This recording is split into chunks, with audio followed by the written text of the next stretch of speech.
Okay. Do we need microphones? That's my first question. No. No. Can't Yes, tell yeah. that, we don't know yet, what's yours? Okay, thank you so much for wading through this nice weather today to the 7th floor of Hunter East. And it's my honor and pleasure to, first of all, introduce Anna Nemzer and Ilia Veniavkin, co-founders of Russian Independent Media Archive, which they will tell you about themselves. Anna Nemzer is a journalist who left Russia while she's still continuing to work for TV Rain, telecanal Dozhd, which in itself in exile for about 2 years already by now. She continues to host a program on TV Rain, and as a co-founder of RIMA, Russian Independent Media Archive, she is also today, for the past year and a half or so, part of Pan America and Bard College. And so is Ilia Veniavkin, who is an historian, civic engineer, and a journalist who's been studying Stalinist culture for at least 15 years and wrote a book called Master's Inkwell, a Soviet writer inside the Great Purge about the 30s. Ilia is also co-founder of another very important project that is somewhat familiar to us at Hunter, Projeta.org, an online archive of Soviet-era diaries. And he's currently working on a book on the ideology of Putinism, which is in the making. So, without further ado, let's please welcome them to Hunter. Actually, it's Anna's first time, but Ilia's third time at Hunter already. Thank you for having us. Thank you so much for agreeing to tell us about this very important project. And after their presentation, I might, since I'm sitting here, ask a couple of questions first, and then we'll open it up to yours. Okay, thank you. Welcome. Thank you so much. Please tell us if we do need microphones after. The floor is yours. Okay. Yeah. So the thing is, so thank you for coming. And today we have, I would say, the dual mission of just having two conversations at once. So the first one, we wanted to tell you a bit about the archival project that we are running, and the second one is to just discuss how this archive can be useful in understanding the transformation of society and political regime in Russia, because that is what we're just thinking a lot recently. And so we wanted to talk about today about the something that we called Putin playbook, and so it is kind of a project of Anna and a part of her TV show on the TV Rain. And so our goal for today is just to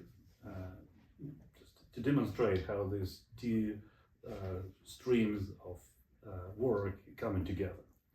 So what shall we start first? What do you think? I think, honestly, I think everyone is a little bit tired. 1, 2, 3, yeah, good, it works. I think maybe we won't start with the presentation itself, maybe, because I think everyone is really tired.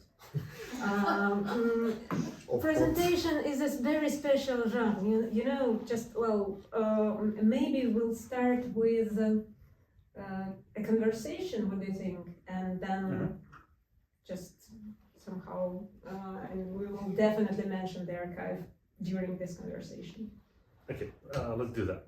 So the first thing that we wanted to talk about, that's an idea of the playbook of a dictator, of, in our case, the playbook of Putin, that consists of the patterns and the way of behaving and thinking that just was that came evident through the work with archival materials and with media and newspapers, newspapers articles of the past. So that is kind of your revelation, I believe. So can you tell me more about how you realized that there is a playbook and how you defined it? Yes, so we are talking now about my TV show because it was really important for me to combine my two works, so my work at TV Rain and my work with Russian Independent Media Archive. And I wanted to produce some archival TV show. And I have to say that I'm really thankful to you because we discussed it together and you inspired me. And we both, Ilia and I, watched this TV series, this documentary TV series, which is called Dictator's Playbook, which explains how different dictators in different countries operate and what common moves do they have in different countries, in different situations, but they have some common rules. I thought that it might be interesting to take a look at Putin and Putin's regime from this perspective. And I'm doing this, I'm doing it with the help of the archive, during archive. And it is really interesting because I start with the year 2000. The year when Putin came to power actually, and there might be immediate question, was he actually a dictator back then? Because when we first saw him, he didn't look like dictator, he didn't operate like dictator, and we weren't sure what's gonna happen next. But still, I insist on this line, and I start with year 2000. And I think that we will, in the second part of our conversation, we will discuss why is it this way, and why I think that maybe we can discuss, was there any turning point, like some decision, some action that turned him into a dictator. But I'm not sure that it was this way, and it is crucially important for me to start with year 2000. And actually, even back then, when we looked at him and tried to think about his actions and his decisions, and we didn't look at him like we could look at the dictator, and pronouncing some really surprising words, pronouncing some very liberal words, and telling us about how we cannot, even if you want to, we cannot seek for some dictatorship. We can't seek for like strong hand for this type of power. We have to understand that any strong power will become a horrible power that will destroy us. It's Putin's speech, actually. But at the same time, since year 2000, he was, and we discuss it later, consciously or subconsciously, there are different, there could be different opinions on that, but he like arranges the whole infrastructure for dictatorship. Something that he could use afterwards, and he could not use it, but all the infrastructure was already there, and everything was prepared actually on his first term as president. And so I was trying to figure out which moves, which actions were prepared, and there are some like common dictators' moves, like okay, sure, if you are a dictator, you definitely have to destroy independent media. If you are a dictator, you definitely have to destroy just the idea, that just the institution of elections. You have to just to kill the idea, so that people won't remember that something like elections, like proper elections, ever existed. You have to raise xenophobia and raise this idea that we are all there are only enemies across us, and we are fighting with them, and everyone wants to Russia to be humiliated, destroyed. It depends. But this is not so. Also, persecution of LGBTQ and so on. This is quite common for any dictator. So he follows these rules. But what's interesting for me, and what was really inspiring to examine while using the archive, is that with which situation he's been dealing with at the time, how was he operating, and what was the social situation. Because actually he came to power to deal with a very special results of very special experiment. He was dealing with post-Soviet society. He was dealing with the situation after 70 years of totalitarianism and then 10 years of total freedom. With all its ups and downs, with everything wonderful that gives us freedom, and with all difficult side effects that gives us freedom. And here he is in year 2000, and the thing is that might differ him from other dictators. It is, in my opinion, how he used this situation, how he worked with it, because what I think he was doing during all these years, and started really early. He used this feeling in the society that horrible times had gone. These horrible times never will come back, definitely. We got rid of totalitarianism for good, and there is no coming back. He used and this faith was pretty strong.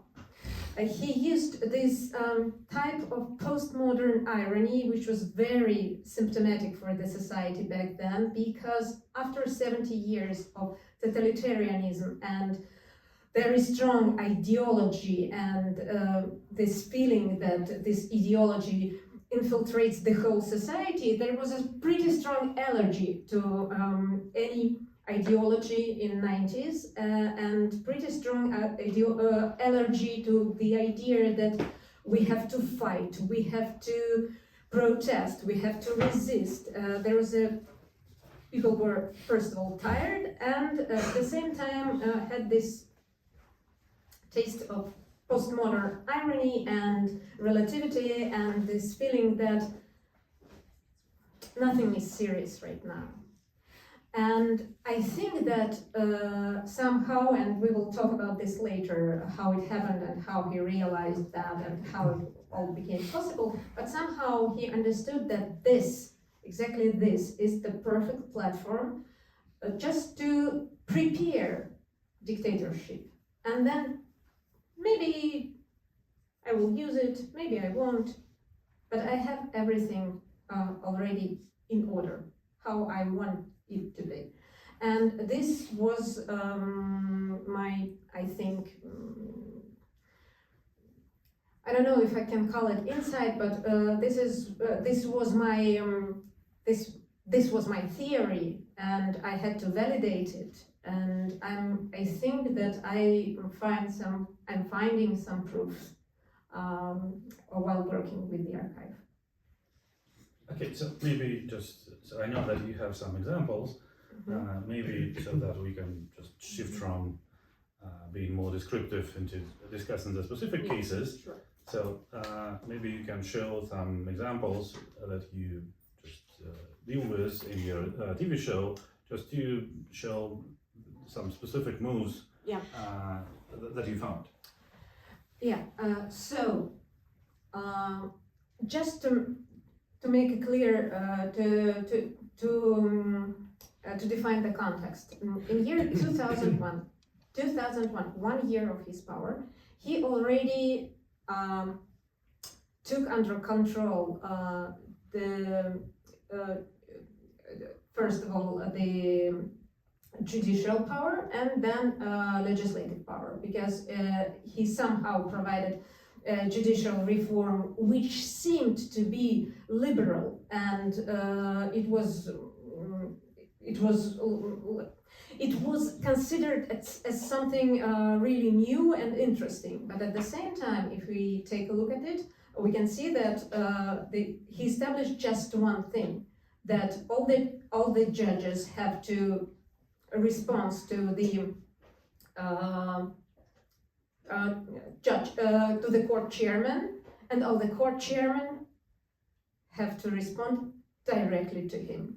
And he had the whole parliament totally under control, because he arranged this party with the majority of voices by combination of two powers, which were parties which were already loyal to him. And so then, it is year 2004. It's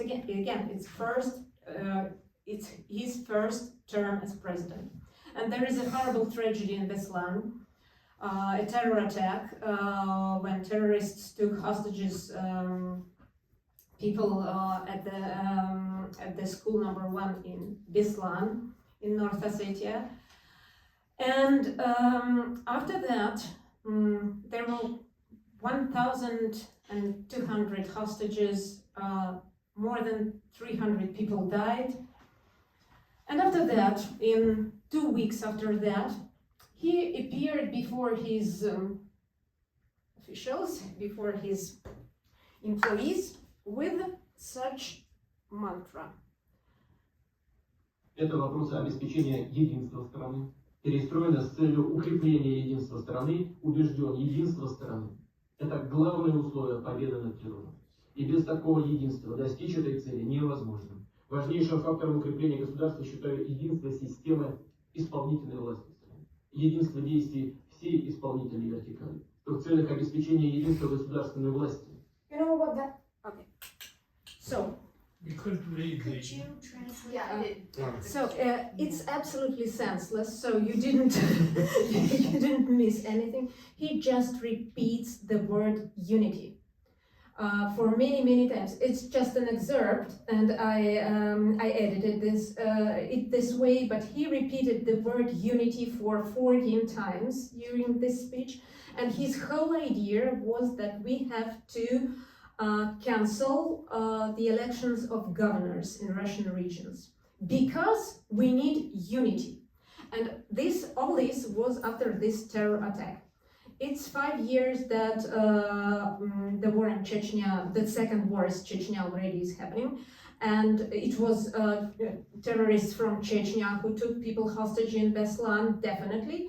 But then he makes this trick. He says, first of all, there was a terror attack. It was horrible. There is a threat from outside. So the solution here might be unity. And what is unity? We cancel the governor's elections. Of course, he persuades his own goals. He's really afraid of some regional opposition. He can't control it. And he wants it under control, as the parliament is already under his control, and the courts are under his control. So he has to do something with the regions. And here is the case. So this is total lack of logic. It's something that he does constantly, because there is no possible way to explain how the elections of governor, for instance, in Siberia, helps us avoid terror attacks from Chechnya. It doesn't make any sense, absolutely. But if you just pronounce that, and your colleagues, your people actually, the society just accepts that, because they just don't see any threat, because they don't want to protest, because they can't raise their voice against this lack of logic. And he understood that it is a good move, it is a good trick, and you can go way further with this idea. And so this lack of logic, this lack of logic, became like one of his most famous and at the same time, I have to admit, most successful moves. Because there are a lot of other examples, and maybe I'll show some excerpts a little later. But here's an example of how it all was provided in 2004.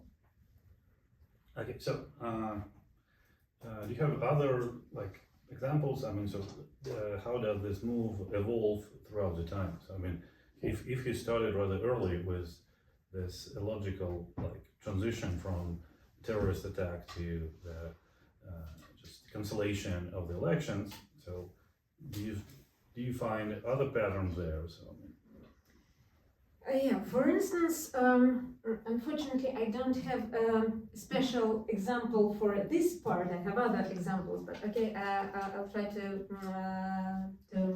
tell it very quickly.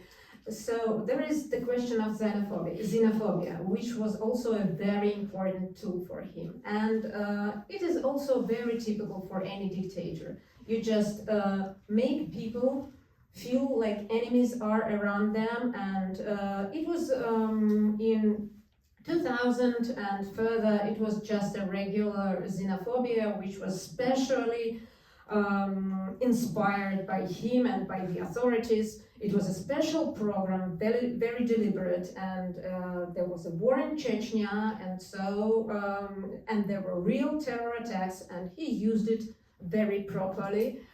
And the whole society actually bought it. He sold it, and we bought it.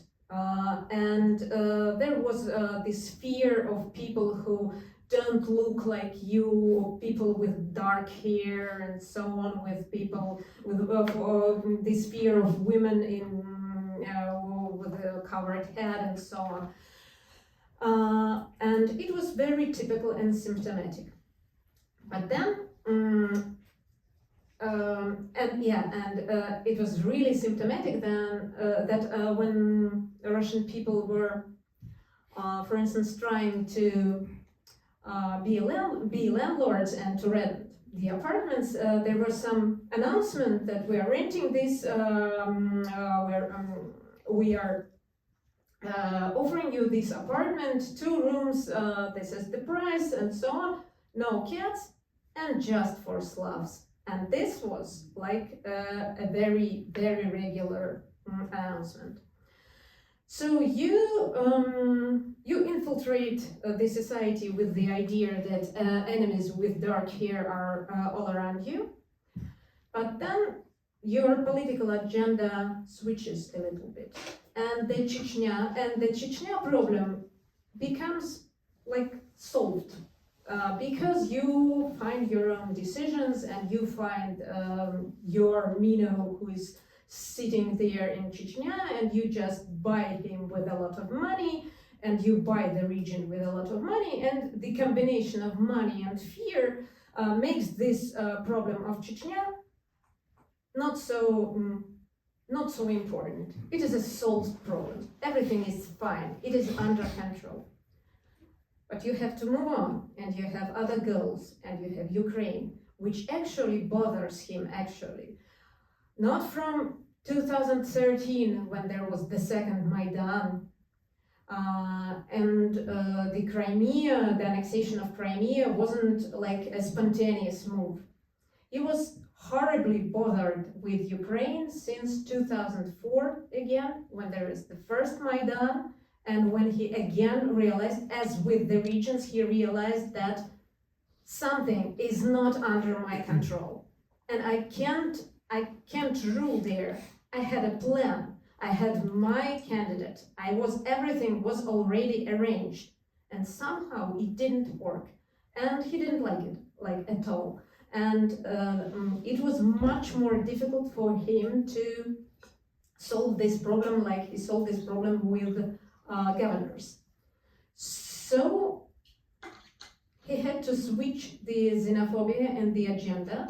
And it's really interesting because he had to explain somehow that, and he's explaining deliberately, not only now, not 2 years, he started not 2 years ago when the full-scale invasion began.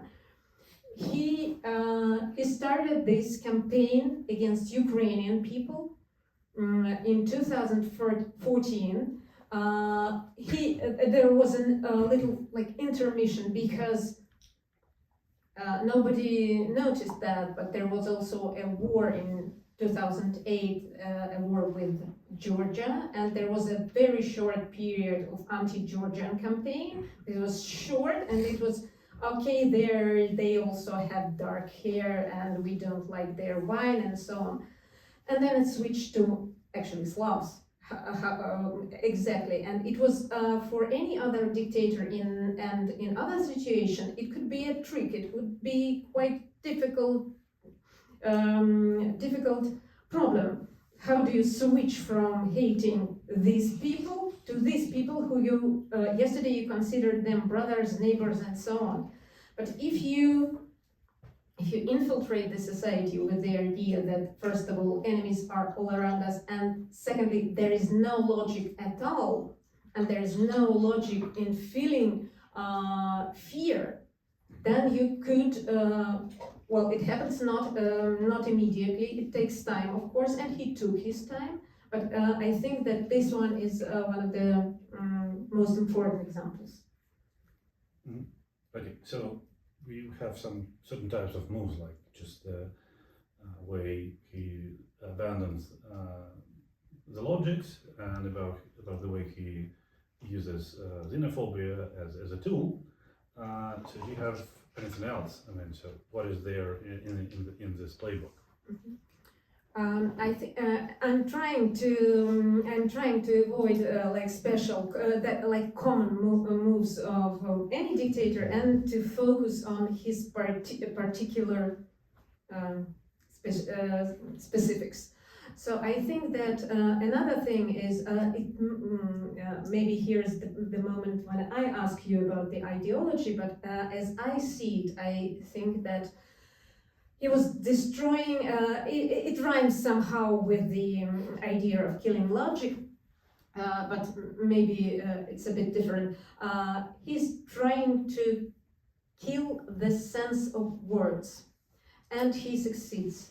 And it's interesting because, you know, when Anna Politkovskaya, one of the most famous Russian journalists, was killed, he appeared on the screens and he pronounced he had to actually to say some condolences, and actually he could even not do that. He could just miss this, but he couldn't miss this, and he couldn't just say that she was a one of a kind journalist in Russia, and he sends his deepest regrets to her family and so on. He said that he was not so important, that her publications weren't so important for Russian politics and for Russia in general. And it's interesting because what Anna Politkovskaya was doing, she was establishing the sense of words and all her words, and she was at the same time a journalist and some kind of a human rights activist, and everything that she was writing about, war in Chechnya, ethnic cleansings, tortures, humiliation, everything. She was proving it, and she had, and I have a lot of examples of how she had a proof to everything she was writing about, and it was absolutely unbearable for him because one of his, also as I see it, most important ideas is that you can use any words, that words don't mean anything. It's interesting because I was rereading Solzhenitsyn right now,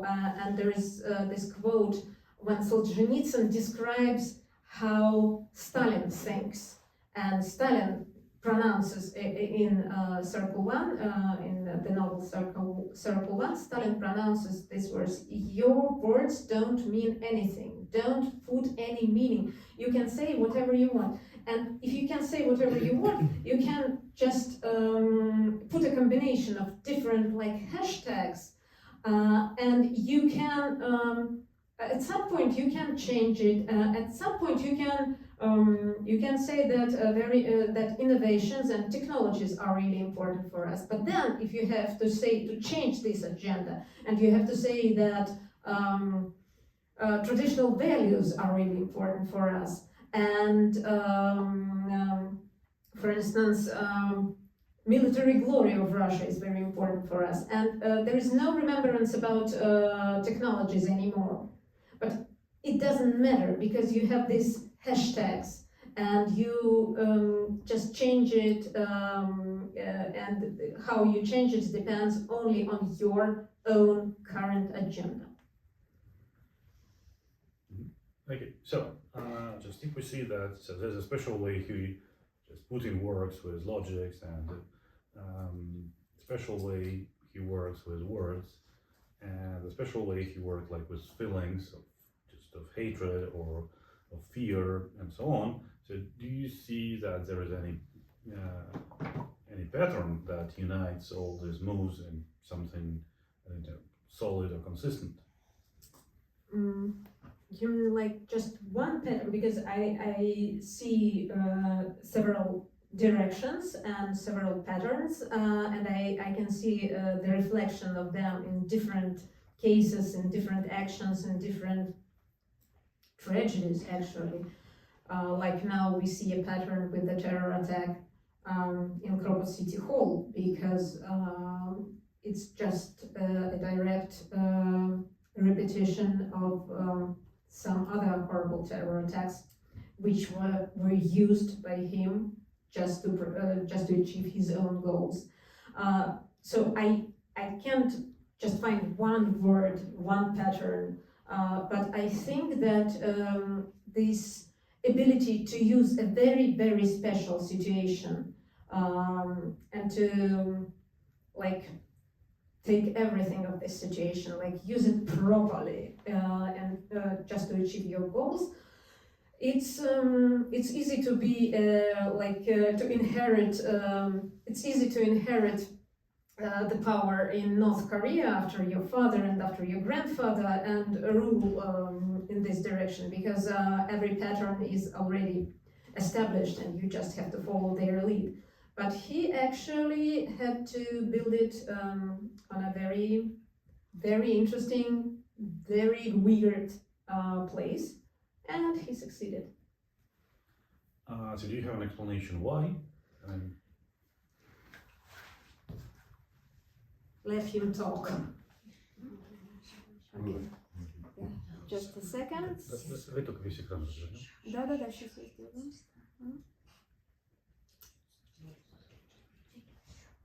So, very young Putin.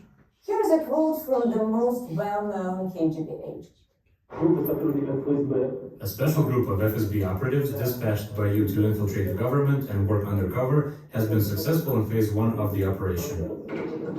Yes, go ahead. So he's joking. He's joking about how his presidency was just a special task from FSB. I don't want this explanation that a person who was a KGB agent remains a KGB agent for the rest of his life. But I think that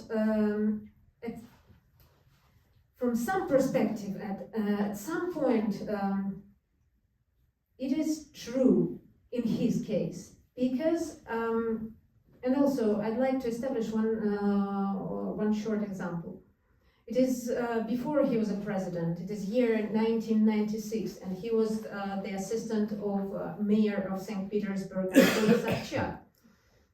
And it was a democratic country, and Sobchak was one of the most famous and beloved Democrats, a person who many people were thankful for actually establishing a new democratic Russia. And he's his assistant and his right hand and his secretary and so on. And there is, so it's 1996, and there are mayor's elections in St. Petersburg. And the opponent is Vladimir Yakovlev. And for some reason, Putin begins a very weird special operation because he wanted to arrange these elections earlier than they were scheduled. The elections had to take place in summer, in June, I think, and he was like insisting that we have to arrange these elections in May.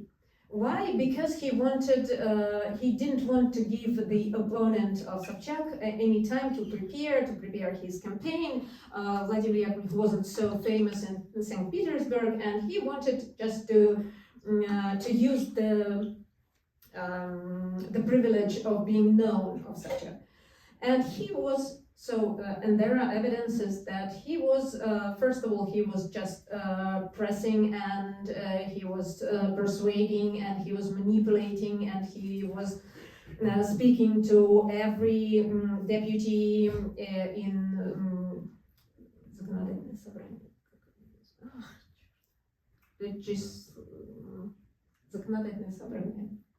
Legislative Assembly. Yes. Legislative Assembly. And then when he realized that nothing is happening, and all the people just refused to vote for May elections, he actually fabricated the votes. Now, with some help of Sergei Mironov, but he actually, there are some details. He needed 33 signs, and he got just 31. Then eight people told that there are no, these signatures are not theirs, and so on. And it was like a proper falsification. Sobchak lost these elections anyway. But it is interesting how very young man at that moment, an assistant of Anatoly Sobchak, in a very young democratic country, decides that these methods are even acceptable. Why? Who told him that you can just fabricate the signatures? How is it possible? And I think that this idea that you have this modus operandi, how you were taught to operate. You were taught to operate this way. You were taught to manipulate. And then somehow you just follow this lead. You just follow this lead and you manipulate, and maybe you don't have the idea of becoming a dictator, and maybe you even say some very like liberal words about democracy and so on. But you have an instinct, and you don't bother to fight this instinct. And I think that maybe he didn't have like this devil's evil's plan in 2000, in year 2000. Maybe he didn't know when like Yeltsin pronounced his when Yeltsin presented us Putin, it was the New Year's night, 1999. I don't think he already had this horrible plan which included the annexation of Crimea and the war in Ukraine and the war with Georgia and so on. I don't think so. But I think that this institutional inertia, it's a very, very important thing. And you just keep operating the way you know how. And then at some point you have the result, you have the yield. And yeah, and maybe just I can show one more example. Okay, here is, yeah. It is important because here are two quotes from two different interviews. One is an interview which Mikhail Idov, a screenwriter and a journalist, gave to Yuri Dudь, one of the most famous Russian journalists. It is about KGB and FSB and so on. And then there is a quote from my interview with KGB general. And it's symptomatic, I think. Both the quotes, yeah. From an interview he gave to Yuri Dozhd, the main Russian interviewer. Is it a good thing that this sort of knighthood is ruling our government? Отвечу парадоксально. Главное... My answer will be paradoxical. The main problem with Russia for me is the absence of any institutions or establishments, basically meaning that each organization is defined by its head, and once the head is replaced, the organization changes drastically. While state security is pretty much the only institution that exists in Russia, which is larger than the person in charge of it. In a certain way, that's a good thing. В некотором роде это круто. Irov is absolutely right about the institutions, but maybe not so much about the person in charge. Around the same time as this interview, I spoke with a retired Major General of the FSB, Alexander Mikhailov, live on TV Rain. I asked him, what is the difference between FSB today and KGB in the past? Oh, I'm sorry. Just a second. Oh, For the subject. that's not the difference. Считаю, что сегодня она немножко больше, потому что нет управления. I think the FSB is a bit larger, because it doesn't have a controlling structure above it. The KGB served the Central Committee of the Communist Party and was its По vanguard. большому счету, без зеленого... In other words, without a green light from the committee, almost no operation could have been undertaken by the KGB. проводил. Что сегодня происходит? Today, we have a new buyer, so to speak, which is the President of the Russian Federation. Я хотел бы заметить, что очень часто пытаются... I would like to note that there are a lot of conversations about the government as a whole, but the reality of it is that the FSB answers to the President only. Докладывать все материалы только президент. Only the President gets all their reports, and as it is a President that came out of their ranks, he cannot be lied to. Повесишь? That's it. So, the buyer, he says, or the employer, and so on. So, the only one buyer for the whole institution. And so the idea that this institution will survive after his retirement or death doesn't seem so realistic. And it is important because he operates exactly this way. And maybe there are other KGB agents that do not operate this way, but in his case, I see the symptoms. Okay, so let's I would say that's just. Okay. Yes, so if we establish that, so it is important to understand this secret service modus operandi that is just behind the dictatorship, and that is kind of giving an idea of what is in the playbook.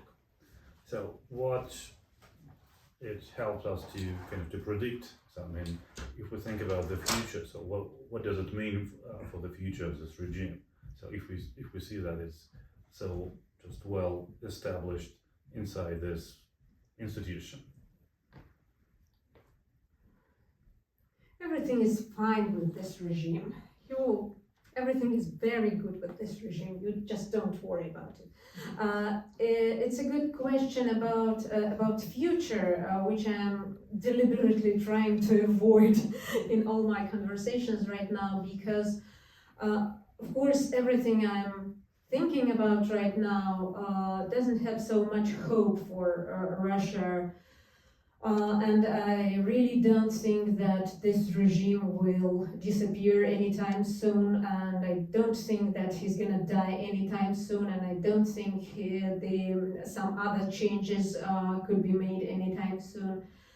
And so it's a good question whether I'm doing it just like a special advice for other countries. Just take a look and just read the signals. Just please read the signals and don't use irony as some special shield. And when you're afraid, you are afraid. Don't afraid to be paranoid because you have some reasons. But it is a very it is a very sad, like, general direction of the war. But of course, I have to admit, there is a piece of that. There is some part of me that works with this thought. I don't know everything I know right now. I'm very nervous about prognosis and I can't predict anything. What I can see is that despite all the institutions, all the tradition of this balancing between different lines of powers and so on, I can see, of course, I can see a very personalistic regime. And we could discuss it a lot, and there were different opinions on that before the war. And we talked a lot about the corruption and about the corruption being actually the actual power in the country. And I think that late Alexei Navalny would insist on this, that the corruption is the main evil. But I think now I disagree. I think despite all these hundreds of people who are loyal to him and just serve to him and to this regime, I see a very and I don't like this idea, because I don't like to talk about the role of the personality in history. I don't like it. I like to see. I like to take a look at processes, at mechanisms, at the dynamics and so on. But I think that unfortunately I have to admit that in this case it's a lot of this is about him, and all the changes that we can wait for will be somehow connected with his status. Maybe I'm not right, there are also always black swans and so on, but for now I have this strong impression. Okay, yeah. So I just want to ask, thank you. Maybe both of us, because I'm talking and No, that's fascinating and of course important and interesting.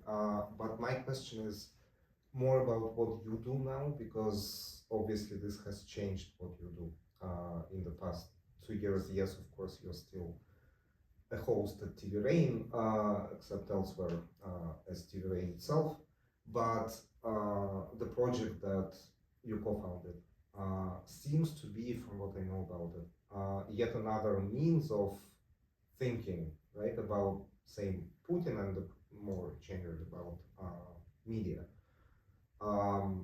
So if you could speak just how you came to arrive at this idea of doing something extra, it seems, not only being a journalist, but also an archivist and a researcher. Maybe you will take this question because I don't give you the opportunity to speak at all. Yeah, I would say that so there is a link between these two conversations, and I'll try to explain that. So once again, so yes, so we are doing the project that's called the Russian Independent Media Archive. So it's an archive of the independent media that appeared and exists in Russia since the year 2000. So our goal is to preserve everything that Russian independent journalists have done so far and create an open access digital archive. So it's available now in the web. So if you go to RIMA.media, you will find 44 media outlets and 2 million articles, and so soon there's going to be much more. So because in certain sense, so this project, so the main idea of this project in a certain way to reverse the actions of the dictatorship in Russia, because so this dictatorship is fueled by destroying independent media, is fueled by deleting the articles and deleting the memory of some events in the past. It is just uses its power to block access to the information, and there is an abundance of information. So if we go deeper, so we can find so many events in the past covered in tiny details, and I believe that this information is important for our historical thinking about what's happening, because the history is one of the ways that helps us to understand the dynamics of the regime, and so that's what I believe that what Anna was doing, and in this understanding of Putin's playbook. So the idea is just because we started this archive from this historic sensitivity, and with the hope that we can preserve the data and the articles of the independent journalists until it's too late, because we see that just today I sent to Anna 2 messages from independent media, and they were the messages that we are closing, because we have no resources and we have no power and strength to keep on trying doing that, because we see that many independent journalists are working under just severe stress and with very limited resources, and that is kind of especially true for many regional outlets, for minor journalists who are not part of the wider network.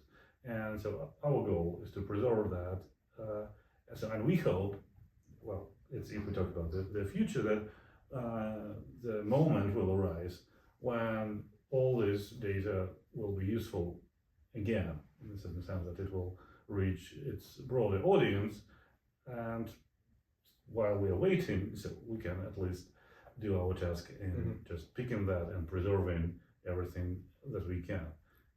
Because once again, so maybe it's not, so in the technological age, maybe it's not so evident, but the work of oblivion and the work of just destruction of memory, it is very active, and we see that it is so there's a saying that once it appeared in the web, it is never deleted, but it is not true. So if you start doing that, you will see that there's lots of legal ways and economical ways and just the criminal ways just to delete the information from the web and make it inaccessible to a wider audience. Our goal is to counteract. It is also not true that manuscripts don't burn. Of course they do, and the digital manuscripts do so as well. But I also want to ask, because, well, I guess on behalf of Dozhd project, I was co-hosting this event that is focused, of course, on the Soviet century before internet came about. So how do you see the users, the audience of this project today, as opposed to that hypothetical future that you are actually working towards, right? Hoping or waiting, as you say, for this moment, which you marked as too late. It would be, right, too late to do this then, so you kind of are doing this today to, if not to prolong, but to be ready for it. Yeah, so who is using it today, because it's already live and open? What kind of openings, perhaps, does it have for other geopolitical contexts, not just Putin's Russia? Clearly, everything is unique, but nothing is at the same time. So dictatorships and their attacks on media, independent media, are pretty ubiquitous and much more widespread than we tend to think about when we focus on one specific context. Yeah, so now the archive is open. You can go to RIMA.media and just try using it. So recently we added the possibility to use the archive just without understanding Russian and typing just in Cyrillic. So because we added the feature of machine translation, so it is available for everyone, just perhaps who can speak and write English. And so now we see some users come into the archive, so just it's open to the students. So now we have So we started offering some internships for university students, so it's open for researchers. So we use the archive as a source of data. So now we see that just every year there are new just ways of working with data, just using computational linguistics. So if you're a researcher and you want to do that, so we can provide you with a data set. So there is, I believe that it is used by some journalists who are interested in covering stories. So it can be used by just people who are interested in Russia and its Russian history, because I believe that at the end of the day it will be one of the just invaluable sources of the all information about the Russian history of this century, because so we see that, so we can see that specifically at the moment when Russia is waging this aggressive war against Ukraine. So we see that the journalists are kind of the historians of today, so they are doing the work of covering the stories that otherwise are lost.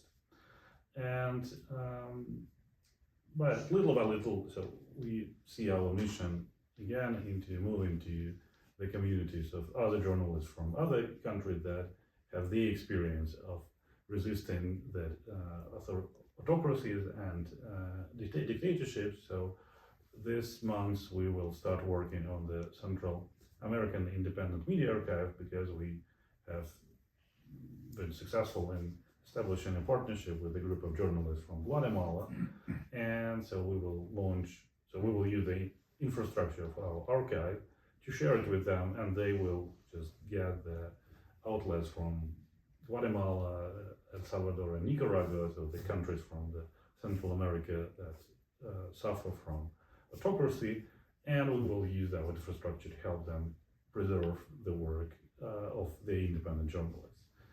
And so I would say that we don't know yet that just what other countries we will go to, but we see that We know about Belarus. we're thinking about Belarus, we're thinking about Afghanistan. Yes, so we want to scale So that. many dictatorships in the world. Yes, because so once again, so we see that in a certain sense we feel that, so we believe that there's something typical about all the dictatorship and something very specific, and so that's and it is important to think about that, just seeing the differences and seeing the similarities. But what we know for sure that just all the dictatorships still they abuse the information and they fear independent journalists. So that doesn't mean that they kind of just face an independent journalist that they kind of shy away or they run just in tears. So they know how to react. But still, I believe that with the actions, they show that they hate this information being publicly available, and that means that at least in that case we can see their weak spot in trying to just preserve what is already done. And yes, of course, we can look it up ourselves. The website is live. I certainly have looked at it already. And I guess my last two questions before we open it up to others. How unique is this? How unique do you think, in the global context, is this idea? I assume this is the first of its kind in the Russian context, right? But given how old the institutions of dictatorships and dictators themselves are, has anything like this ever been done? Are you relying, in other words, on any previous experience, not necessarily from the Russian context? And second is, how many of these 40 or so media outlets that you archive are actually currently in Russia and obviously are running a greater risk of being closed down or just exhausting their resources, and how many of them are elsewhere? I know Medusa is part of it, but it is in Latvia. What sense does it make to archive Medusa? Absolutely. Yeah, so just let's split that in two halves. So I would say the first one is how unique is that.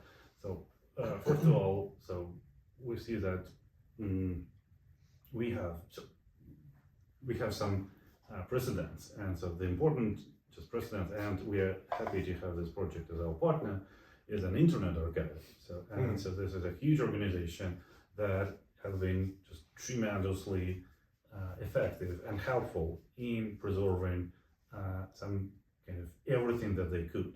And so that gives us a lot of benefits because we know that they have preserved a lot even before we thought about that. And that also gives some disadvantages in the sense that they preserved so much that I believe that they don't have enough resources and time just to work on that and to provide that in an easy to use way for the users. Just not their goal. They don't Yeah, see their So- goal as And so classifying or. they're doing a tremendous, really tremendous work. So we feel that we kind of just, and I believe that without them, our just mission will be just we'll have much more problems with doing what we do. So our goal, in a certain way, it is just to add something that we can, just to verify the data that they have, just to double check that, and then provide that into a much more user-friendly way. And at the end of it, I believe that there's still a huge difference in the way we understand the archive as a digital age. Because so if you see, for example, so there is an easy example. It is the thing that we know that is open AI and ChatGPT. So, and it exists because there was a possibility to train that on the huge amount of information and use a lot of just processing resources. And so there's a radical change just between many articles and the service trained on this data using the modern computational techniques. So our goal, just little by little, to use the potential of this data, because so there's a huge difference between you having like all the articles just as PDFs that stored somewhere. So because they are stored, so the thing is that so many of the outlets that we have in our archives, they can be available just in the library. You can go to the New York Public Library and have access to some of them, or you can go to the Library of Congress and find just maybe all of them. But still, so we have the question of the open access, so we have the question of the way we work with this data. And I believe that in a certain sense, it is still important to store the archive of Medusa, so that is now safe, so the outside of Russia, because it's not only, the question is not only how to store that, yes, but the question of how you use that, and so how easy you can work with that as a huge amount of data. And so we kind of try to facilitate that access. Another part, it is about the state of the Russian media nowadays, and maybe you can, I believe you can tell much better than me about that. So it's approximate numbers, but I have a feeling that approximately 10-15%, maybe 20% of independent media remained in Russia and managed somehow to stay functional and to continue to operate. There is, I think, that it's difficult to count actually. A lot of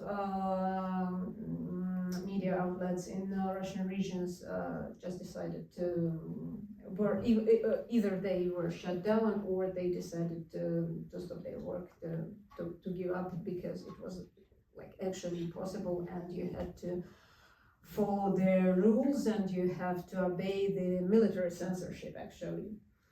And a lot of them, I had all these numbers, a lot of them just relocated, as they call it, this is the new word, not immigration, but a relocation. But a lot of them are operating from abroad in exile, but somehow they managed to survive. Also, it is it's a fight, it's a struggle every day. And there is this media that Ilia already mentioned. It is called Astra, and I wasn't so much worried about them because it's a new media, and they were born after the full-scale invasion began. And I thought that they had some funding and some insurances, but today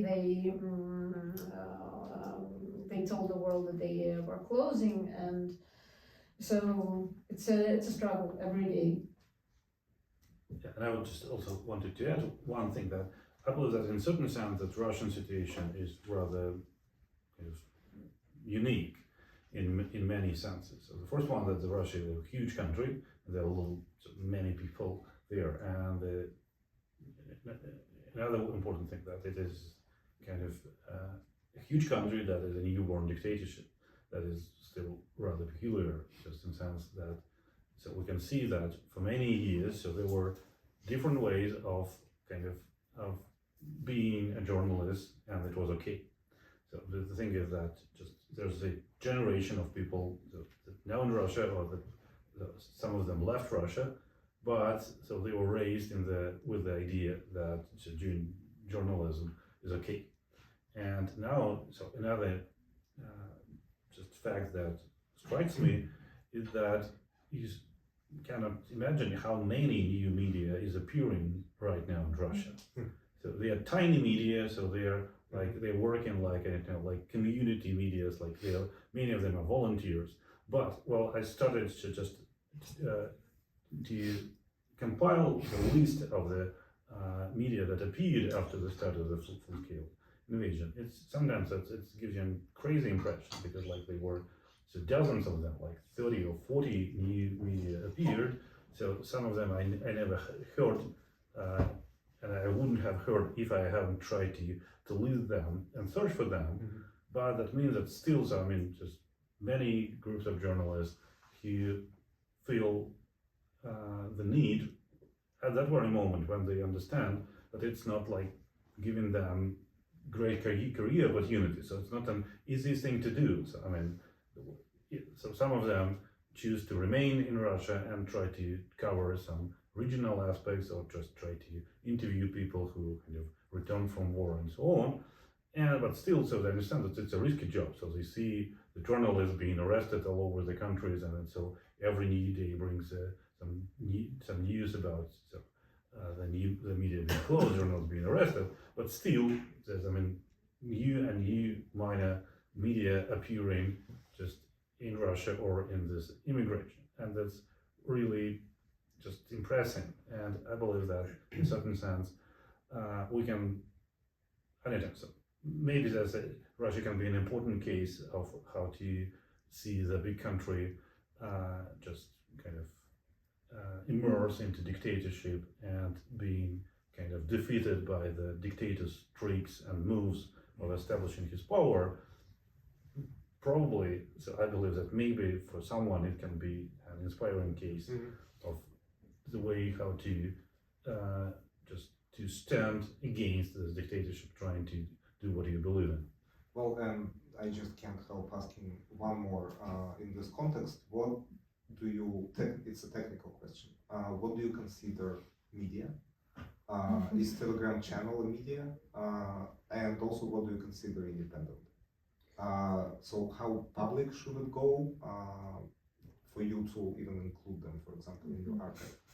And how do you, I know, and I have talked about this previously, and that sounded incredibly fascinating, just how you determine this independence factor, right? Okay, I can certainly not geographically. Yeah, I can. Well, so there's a long way to go about that. But yes. Oh yeah. Yeah, because it's like, so you know that. So every time you want to just give a definition, you will always find some exceptions, and so there's always a problem with saying, so what is independent? So right now our job got much more easier because there's a war censorship in Russia, so you can't call the war. And so it's an easy thing. So I mean, if you see that there's a group of journalists saying, so we are the media, so we gave the name to what we're doing, and we call the war, so we can say that, so we can consider them to be independent, because in certain sense, so they kind of show by the action that they are not just obeying the censorship rules. Before it was much more complicated. Still, But I'm sorry, but there are also exceptions because there are independent media that are operating in Russia and they don't use the word war and they use these horrible words, special military operation, but they are still independent because. Okay, sorry. Yeah, and then there's some many other ways of being an exception in this list, but still, just in a certain sense, as we are just our goal is just to preserve and not to judge, and so we can, so we will hope to be able to establish much more clearer rules of how we measure that. So now we just use the net of advisors and people who are immersed in this Russian media context, and it is, in a certain sense, it is another outcome of that, because the community of journalists is just rather kind of stable and structured, and so we, for example, we see that there's a Red Collegia Prize, so it's a network of for journalists, independent journalists, and so if they consider this media to be an independent media, so that gives us a hint, so that they realize that they are kind of colleagues, and so it is, you know, rather an amazing thing, because you can so now we can distinguish kind of a journalist from a propaganda person, and that's rather an easy distinguishment. So I mean, it's very difficult to find the cases where we have a lot of doubts. So, just a few words. We have examples how it's done in the world, how people define this level of independence and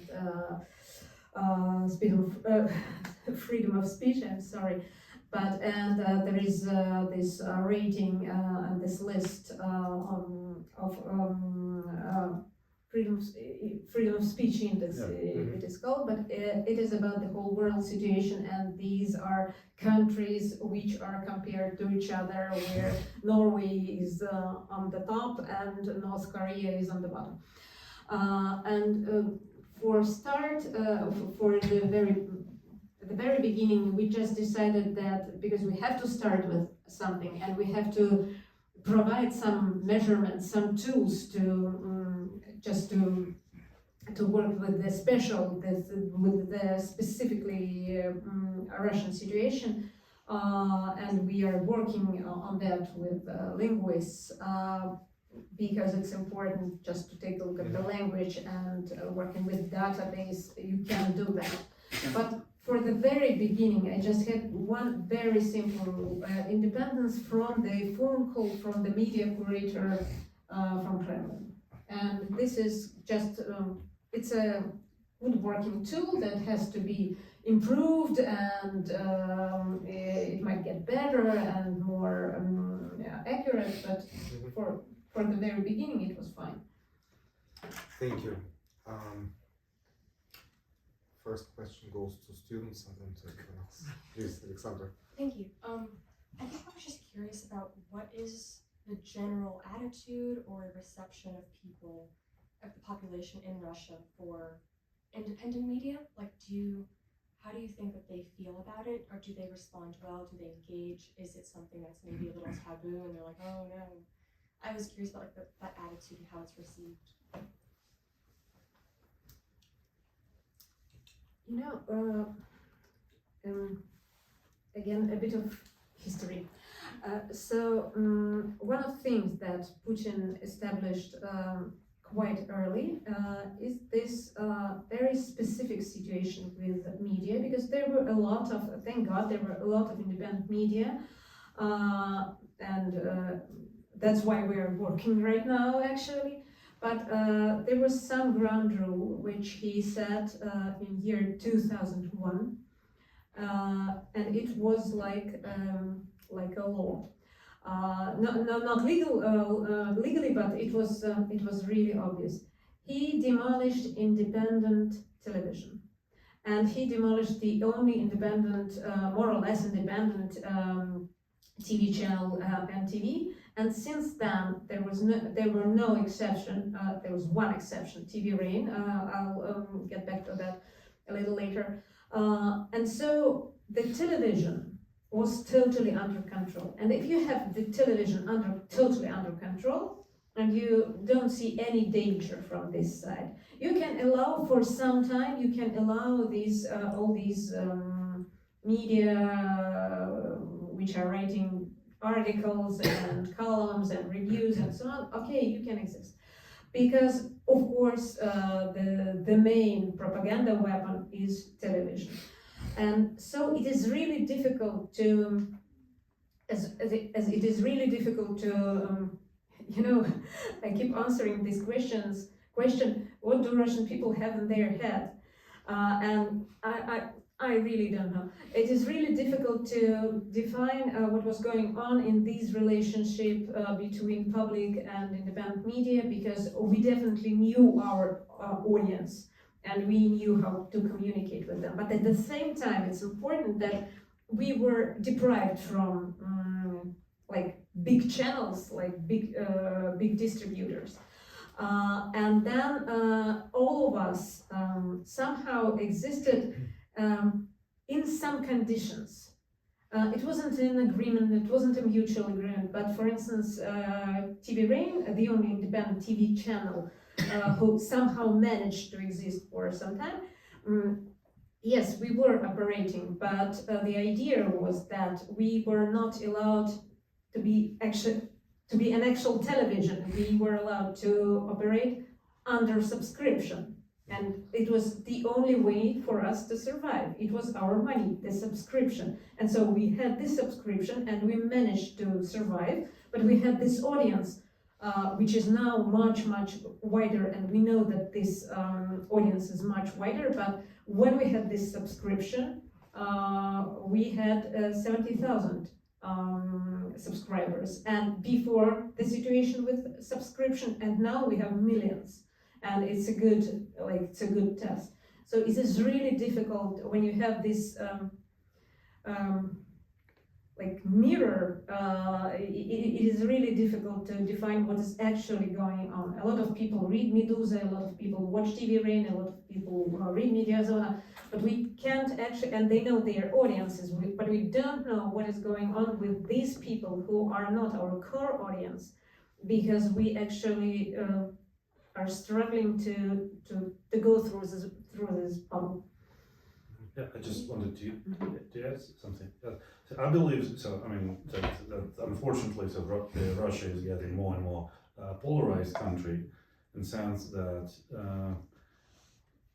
well, the thing that just as a model, so we can imagine that so people are looking for information, and so that's why they go to different media. In polarized country, it is not so. I mean, I believe that people are not looking for the information in different media, so they are looking for some kind of confirmation. So they're looking for just for the sense of belonging, and we see that still. So there's millions of people in Russia who want to belong to this community of readers of Medusa, or just of the viewers of the TV channel TV Rain. But for that, you need to use VPN. So you need to.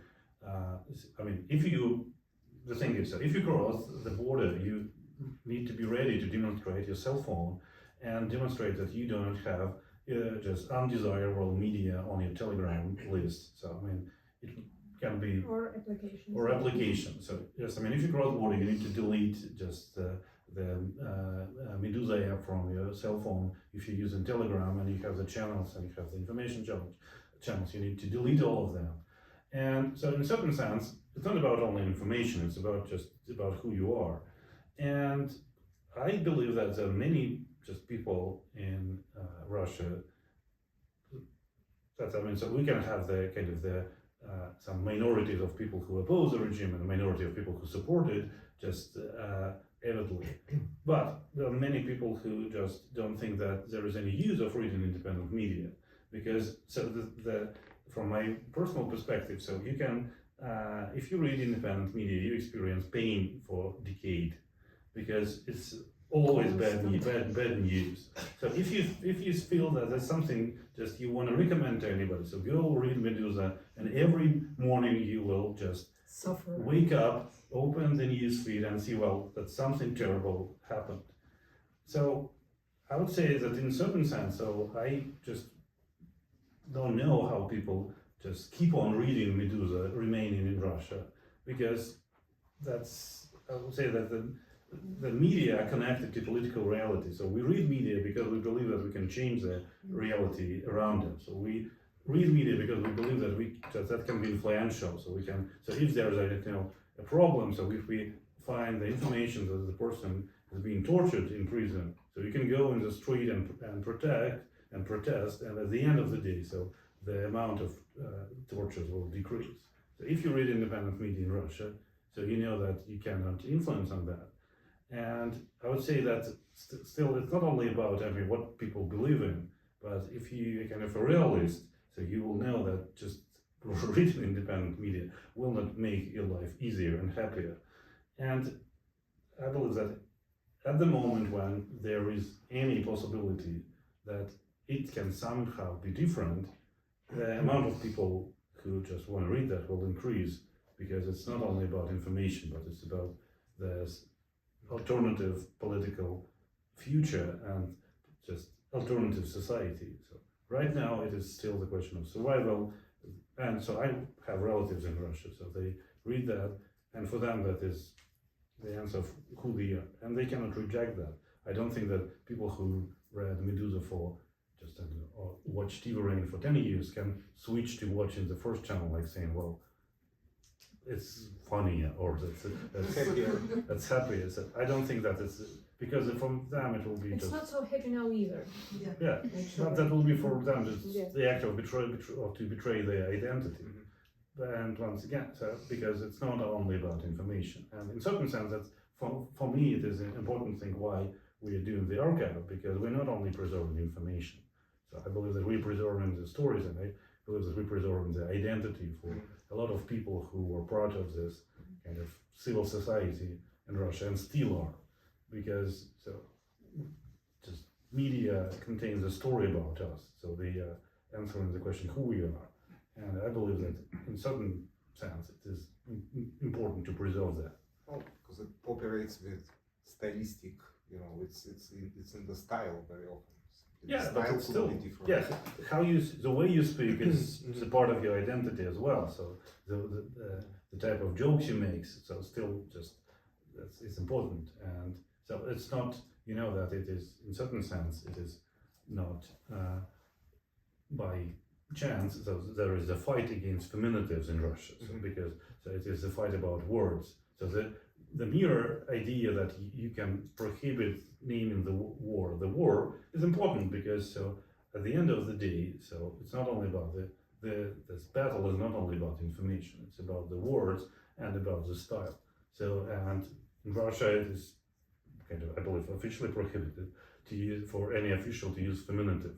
So feminative is something that I don't know if you know that. So that's an idea. So that in Russia, so there's many words. For example, the indication of the profession. For example, journalist. Feminative. Feminine forms. Oh, the feminine form. Something that English does not have, because it does not have the gender category. Yeah, so, and there was the gender non-neutral norm when lots of professions were masculine. So if you're a driver, you can only be a driver. And there was an idea that just to fight that, you can, and some professions and some other words, they do have a form of feminative one. So they can say the female driver in one word. And so there was a movement like saying that we can say female actor, female driver, female journalist. It's not so difficult in Russian. You just need to add two words at the end.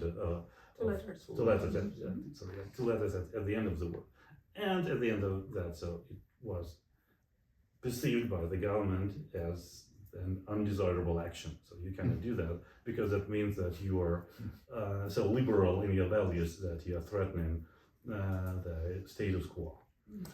No studentка, is that what you No, Well, that's student- okay. Yes, Studentki is conservative, so, I mean, so you can do that. Yeah. Exist, but those that didn't exist, you But can't- Professor you K, can't that would be already Yeah. a new word, Yeah, right? I see. Exactly. Next.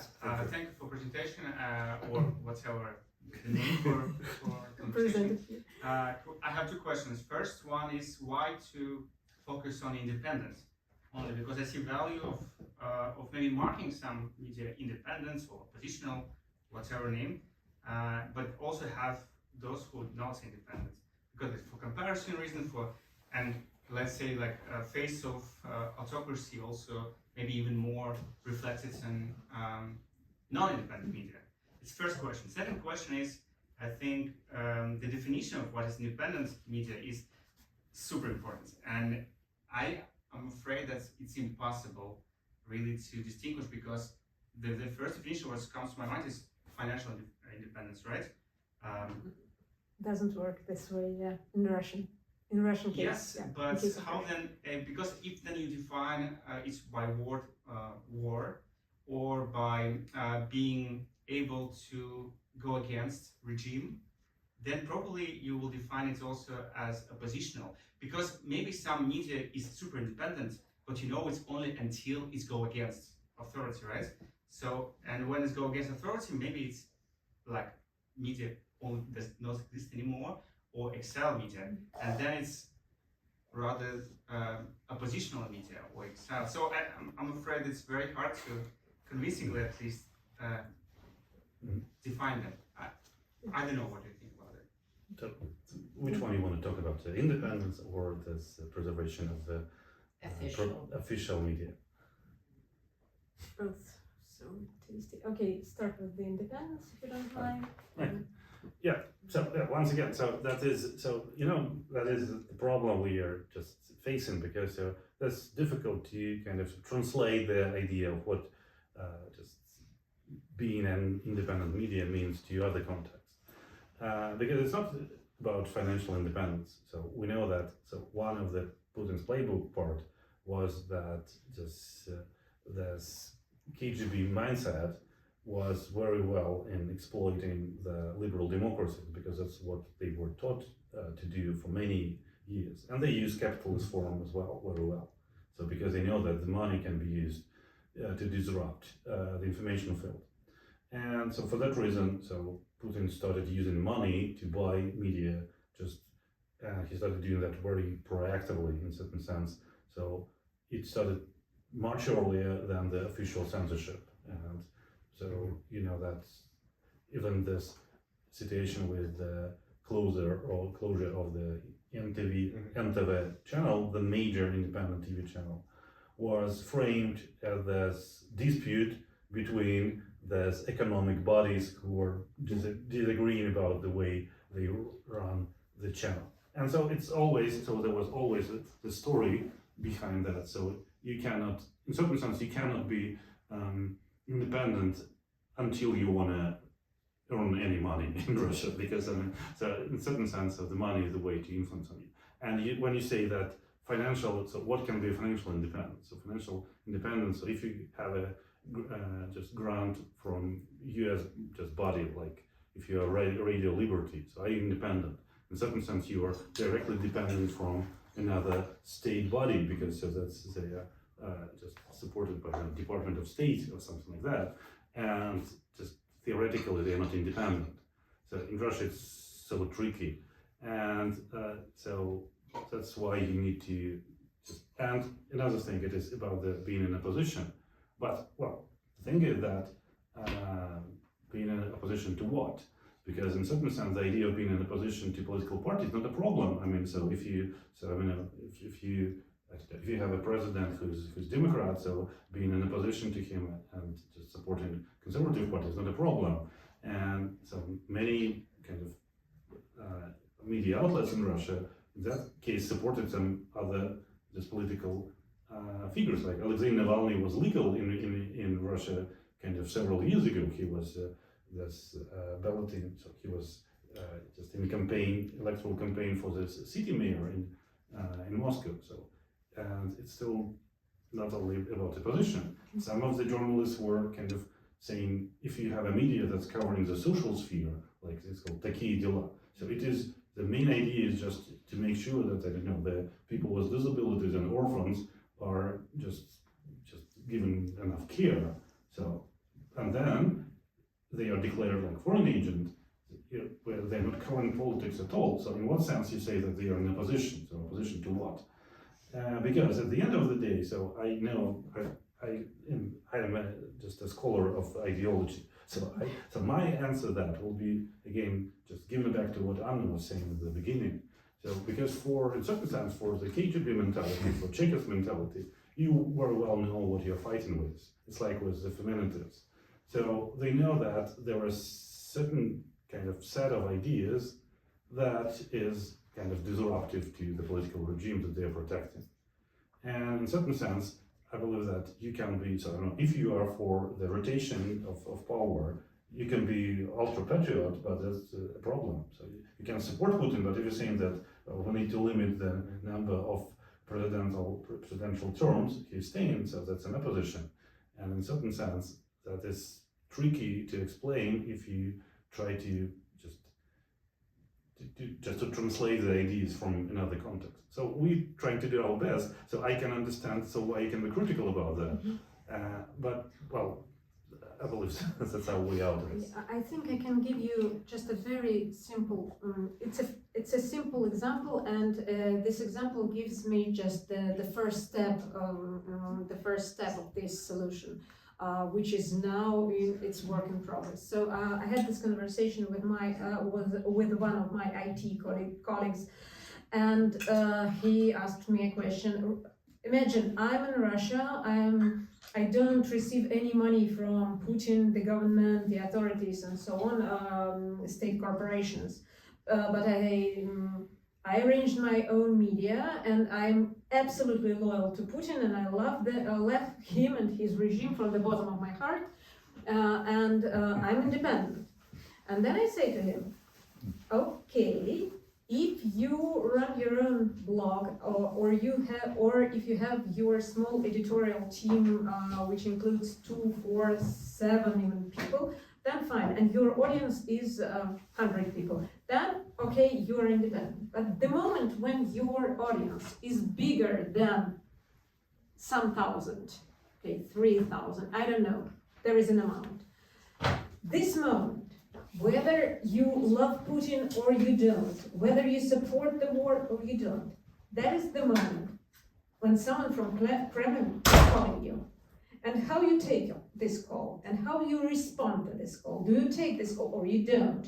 This moment is the moment of definition. So this independence from this phone call from a media curator from Kremlin is just the first step for me. And for now, it's a working tool. It's really, because I realized that otherwise it just doesn't work in Russia. And we are working on some, because it is difficult to provide a stakeholder analysis, because it doesn't work this way, because we have an example of Echo Moskvy, which was sponsored by Gazprom Media, state corporation. And at the same time, I can't call Echo Moskvy dependent media, it's not right. And so we are trying to take a look at the content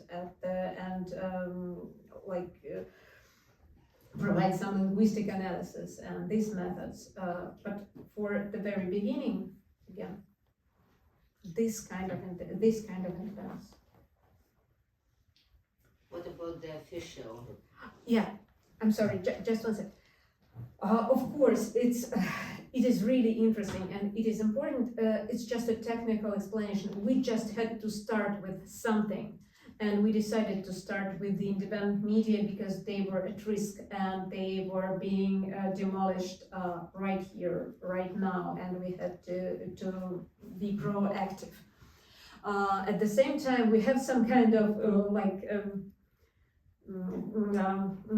technical and ideological disorder, because, for instance, when there is a Prigozhin's rebellion and after it, all the Prigozhin's media start to delete their content, we immediately told to our IT team, just save it right now and just we'll put it somewhere and then we'll decide what to do with that. And we have some projects which are based on comparison of independent media, loyal media, propaganda media, and independent media, and we are doing that.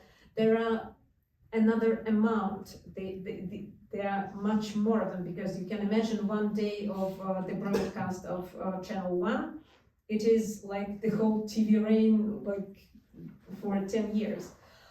Maybe I'm exaggerating, but the amount is enormous. But we are definitely thinking about that, and it's our next goal.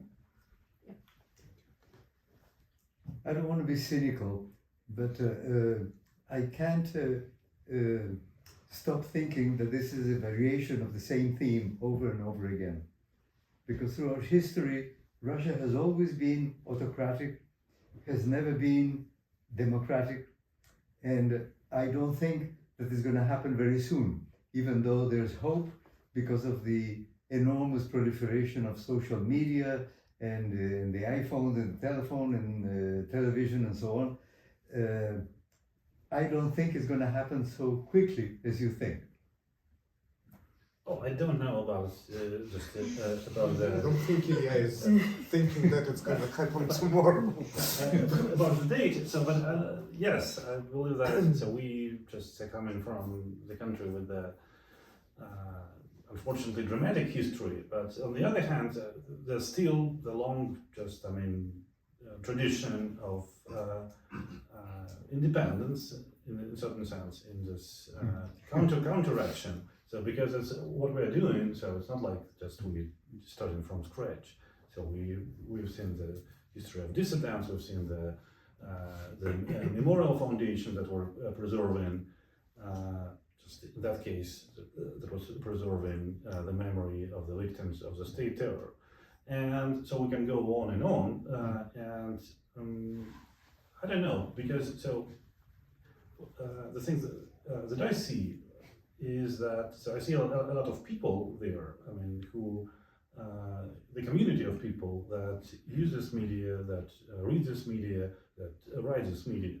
And I'm, in a certain sense, I'm much less concerned about the political future of the country, because it's too far out of my kind of scope of responsibility and the possibility to think about. But I can kind of care somehow about all these readers, because I believe that they are still the huge community of people. So maybe they, I don't know, maybe they're the hugest community of independent people inside the dictatorship that exists at the moment.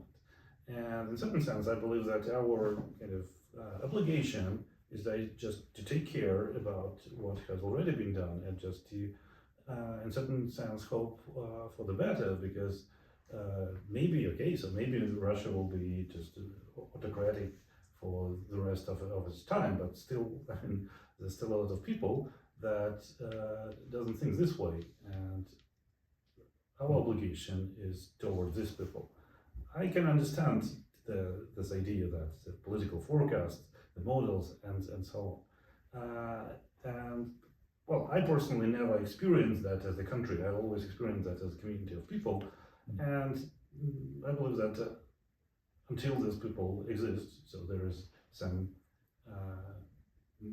meaningfulness in doing this job. And I believe that for me, it's very easy thing. If I see that there are some journalists inside Russia working and trying to be independent, so, well, I am in a much more privileged position right now. So the only thing I can do is try to support them. So. Yeah, and on one hand, I definitely don't think anything good is going to happen there anytime soon, and I absolutely have no hope. But at the same time, when I hear Russia historically, I realize that this is exactly what Putin is selling us. Russia historically is, and then goes something horrible. So I don't believe in Russia historically. I believe in social analysis. I believe in horrible past and circumstances and consequences. but I don't believe in like special Russian mentality, special Russian air that gives birth to dictators years by years, generation by generation. And I think that at least the least I can do, I can start thinking this way, and I can start thinking more productively. And like Ilia says, if we can't help these people, and we respect these people, and they need our help, so be it. Thank you. And this will probably be the last, unfortunately, because we have to wrap up. Thank you.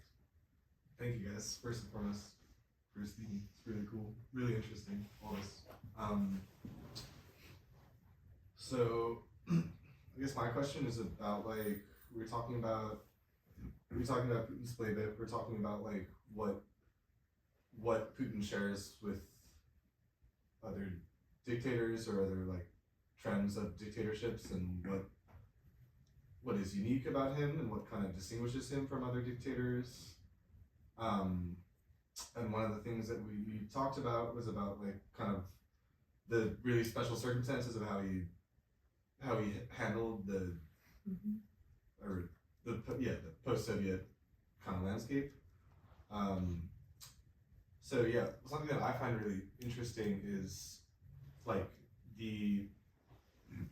how Russia kind of reverted back to, or how like the Orthodox Church like really gained importance again after the fall of the Soviet Union, and how Putin kind of co-opted the church, and now that's like a huge base of power for him. And I don't know so much about it, but it seems like a really important part of his base, and his rhetoric as well. So I guess my question is, like, do you consider that something unique, or somewhat unique that he did, or is there like or does that fit into like a tradition of kind of religious institutions siding, or authoritarian leaders kind of adopting the religious institutions that maybe tend to be kind of reactionary and conservative? Yeah, okay, I can just some my thoughts about that. Well, yeah, so I would just if we start from the point where Anna left us, so there was just from what I see, so there was a rather interesting kind of transformation of this Chekist and KGB mentality that's gone through the 90s. Because so if we just try that to describe it very just quickly, so the idea of the KGB was just in the late Soviet time was that so they are defending the security of the state, so the main goal, because they are protecting the communist values, and they are protecting the communist society where there is no division between the leaders and the people. So because, I mean, the official communist theory was saying that the Soviet society is just holistic. So I mean, there can be no barriers between. And as they were to protect that, so the thing is that the only problem within the society can be connected to the fact that there is this kind of mental warfare coming from just abroad, from the US capitalist system, because so they want to disrupt that. So I mean, and there are lots of this conspiracy theories that they sent, like about this Dulles plan and something like that, that the US wants to just undermine the socialist values by just promoting the Hollywood movies and so on. The thing is that this one now changed, but not so radically, because so the thing is that in this KGB mentality, the centrality of this idea of defense of the state remained. But what was lost was the idea of the Socialist and Communist Party, so that now there is the leader, so that we need to protect the state and its leader.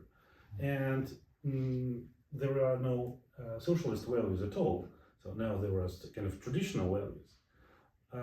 But other elements more or less remain. So you still have the same enemy, so there are the US and the global West, and there is still the same, just, you know, this fear of this kind of mental disruption. So the thing is, there is the centrality of the idea of spiritual values. So the KGB was saying that, you know, they want to conquer Russia through movies, because they want to just to fight on the level of mentalities, because so they want to implant their just values that are not ours. So we need to protect our values. And at a certain moment that came into resonance with the ideas of the conservatives in the West. So many things that Putin is saying is very similar to what Trump is saying, because there is so they're so sensitive to the idea of the spiritual kind of holistic values. Like, so you need to name that because in certain sense they came as an idea. So they know that the West is trying to undermine Russia to get its resources, to cut it into pieces, not through the weapons, but through the ideas. And the KGB, or no, FSB needs to be at the center of this fight. Then there came the question, so what are the values that we are protecting? And so there was a same kind of search for that. It happened throughout the early years 2000 and in 2010. They were like looking around, so saying, how can we formulate, what are the values that we are protecting? Because we know that the West is trying to disrupt that. And there was, you know, some many like people saying, well, these are the values of traditional values. So these are values of Christianity. These are the values of, I don't know, of Soviet style, like the modernism, like let's just hope that we can conquer the space and we can just rationally transform the world to make it just and so on. And the church was very important because they came with their package, like saying that we know that, so we can have the language of talking about the values. And it was the nice thing for them to have, given that the KGB has a long just tradition of working with the church and undermining that from within. So they just cooperated with church very well. And so, in certain sense, it is kind of similar to other populist dictators, because the populist values and just conservative dictators, they exploit the fear of the society of being undermined by something new, progressive, and so you can say that some of them are anti-Semitic because they are Jews who are just trying to undermine everything. Some say that they are corporations because they want to give the resources. You can say that they are imperialistic, individualistic West. So you can unite many forces saying we are fighting against liberalism. And they are fighting against liberalism, so no matter what theory is working well here. And in that sense, they are similar to many dictators. What is, you know, crazy about Russia, that Russia is one of the most secular societies in the world, and there are many, just, I don't know, you cannot imagine how few people go to church in Russia. And so nothing compared to the US, just so it is very just individualistic, secular society that is now going to this radical transformation, like saying, well, we have spiritual values. And in that sense, you know, you need to get back to this dictator's playbook, because the idea of the KGB that you can manipulate society. You do not need to trust the society to understand what it is, but you can, with special operations, you can manipulate it this way that so that everyone believes. And this one, in certain sense, is very unique about Russia, because the populist dictators think that there is society that is organic, and you need to kind of to lead it, because you just feel what the society needs.